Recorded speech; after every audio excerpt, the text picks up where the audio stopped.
How's it going, everyone? My name is Destiny Element. I hope you guys are all doing well, and this is going to be a little bit more of a different video from what I've been uploading recently, but Genshin is a staple on my channel, and I want to continue uploading Genshin on my channel because I do enjoy this game, and I find myself coming back to play it every single time. So I wanted to just do a quick video and share my thoughts and opinions on the upcoming banners coming out because they are extremely good banners, and I've been playing this game for about 2 years since the game came out, and I feel like I have a good grasp on team building, and I can give a lot of informative information on it as well too. So starting off, I just want to give a disclaimer. If there is any character that you like, that you're interested in, that you've been waiting for, please summon for them. I see a lot of people are dissuaded to summon for a character because maybe they're not high on a tier list, or because a YouTuber said they're not meta, or maybe they're just not performing as well as they should be. Please don't let that bother you. Genshin is a very easy game to play. It's not competitive whatsoever, and at the end of the day, it is a story game. So play the game, play the story with the characters that you love, and I think that's really important to know. I know I'm about to express my opinions and my thoughts, but I feel like you shouldn't take them at face value and just let that be the sole reason why you're summoning for a character, I guess. I'm only doing this because I kind of wanted to help players who don't have either characters, or who maybe don't have that much in-depth knowledge on what these characters do. And I also kind of wanted to just share my opinions in a video format as well. So starting off with HuTao, I have her level 90, bloated HP stat. She has pretty good attack as well too, especially after I use my skill. I'm sitting at 54% crit rate, 263% crit damage, and I have pyro damage bonus. Weapons, I was extremely fortunate, I was extremely lucky, and I was able to get Staff of Homa, so my damage is going to be a little bit more different from the average player, I would say. Artifacts, I run Shimenawa's Remnants on her because it's a preference, and I was extremely lucky to win the 50-50 on her first rerun, so I do have her on. I do have her at C1.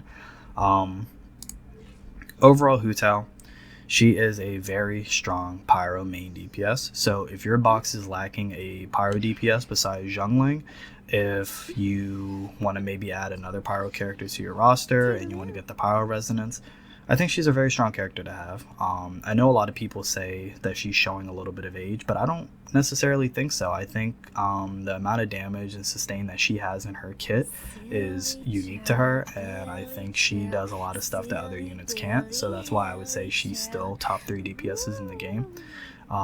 So for one, going over her pros, she has pyro resonance, so that's 25% attack that you can have on your team. She is extremely easy to build. Her scaling off of HP means that all you have to focus on is the HP stat and the crit rate, crit damage stat. If you really wanted to, you could focus on elemental mastery, so your vaporize and your melt does more damage, but for the most part it's really just your HP and then crit rate, crit damage. That's really it. So you have a character with pyro resonance, you have a character that is easy to build, you have a character that has a high amount of HP, so she can tank while she's also buffing her attack, and she also gives her whole team 12% crit rate for 8 seconds. So I know 12% may not seem like a lot, but there are going to be instances where you don't crit, where you really wish that you did, and after you unload all your damage with HuTao, you can switch to your sub DPS, or you can switch to your other characters in your party, and that 12% crit rate could really come in handy, and I think that's really important to understand.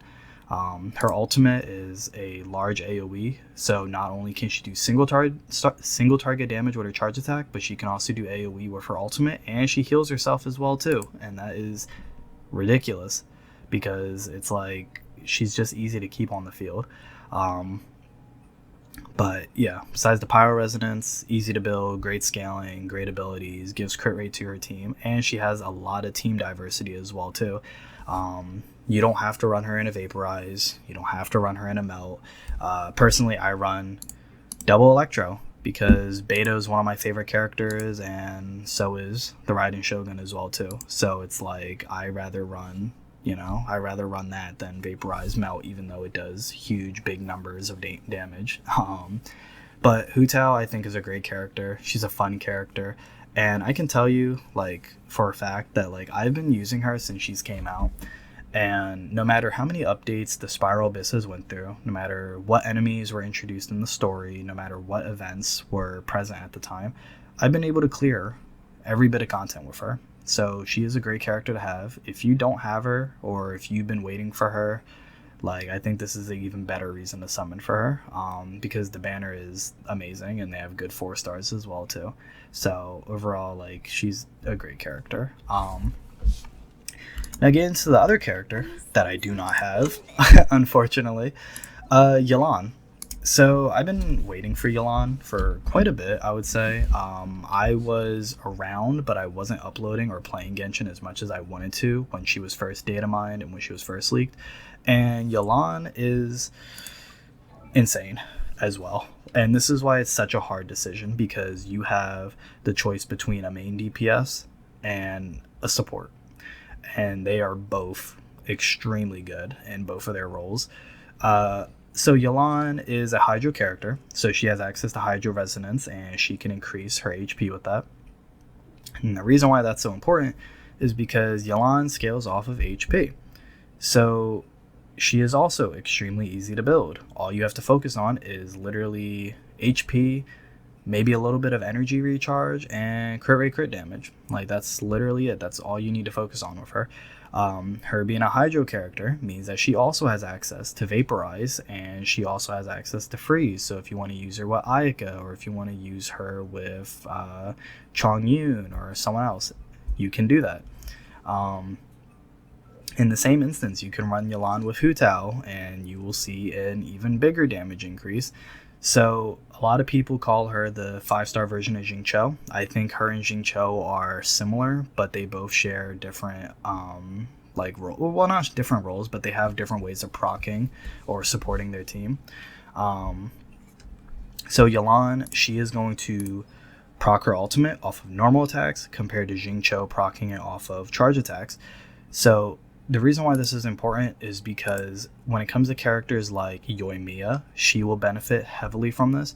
HuTao will still benefit heavily from this. Even characters like Diluc will still benefit from it.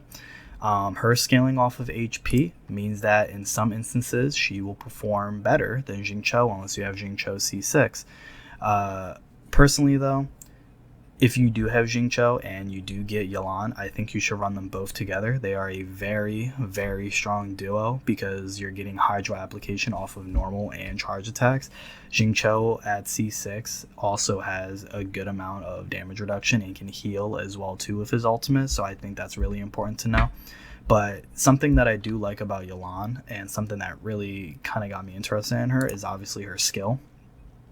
If I can find gameplay of it, I'll probably like put a clip here, but if not, it's fine. Her skill is probably like the sickest thing like I've seen in this game. She basically has the equivalent of like what Wraith does in Apex Legends, and it's super cool. It's sick, and she has extremely high mobility, and she produces a good amount of energy off of it as well too, and you can even just explore the open world with it, and it's super fast. Her ultimate is also extremely good because you could use it and switch to a different character. So like her whole ultimate procs literally without her being on the field, and that's super strong. That's such a good ability for her. But something that makes her like really different from Jingqiu is this. So as long as her dice is on the field, and even with her ultimate, she increases your team's damage no matter what character you switch into. And a 50% damage increase is nothing to like scoff at. Like, that's a very huge increase. So for example, like my HuTao at times has done 100,000 damage with a charge attack. That's an additional 50k that I'm doing with this damage increase with max passive, if like hypothetically speaking. So with Yelan, you have very good Hydro application. You have Hydro Resonance, increasing HP. You have a character that scales off of HP, so she is extremely easy to build. You have team versatility with her too, in freeze comps and in vaporize comps. You have a character that buffs your team's damage. And you have a character with extremely high mobility as well too, and also she just looks badass. Like, she looks insane. So I think that's really important to know. Personally, in my opinion, I would probably say if you don't have a strong main DPS or a strong pyro character, I would summon for HuTao. If you are lacking in the support department and you need a good Hydro application, or maybe you don't have Jingcho C6, or in some instances, personally for me, say you don't like Jingcho and you want to replace him and you want to use Yelan instead, I would say you should summon for her. I don't necessarily think Yelan is better than Jingcho. I don't know. It really depends, I think, on preference. If you want more damage, then yeah, I would probably say Yelan just for the passive. But Jingcho is still a great character, and he's still, in my opinion, one of the best supports in the game, even though I don't particularly like his character.